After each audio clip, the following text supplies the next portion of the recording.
ano ba, magla-landfall ba itong bagyo kung sakali na maging ganap na bagyo dito Mm. sa bansa?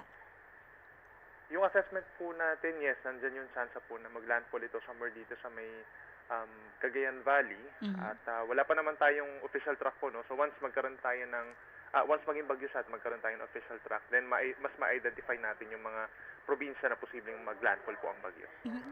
Anong dala nito? Malakas na ulan, malakas na hangin, Benny? Sa Northern Luzon po, both malakas na hangin at saka ulan. Nako. And then for uh, western sections ng Southern Luzon, itong Mimaropa, Western Visayas, Negros Island, Mhm. plus Western Mindanao and Southern Mindanao, malalakas po na ulan. Pero yun ay dahil na sa habagat.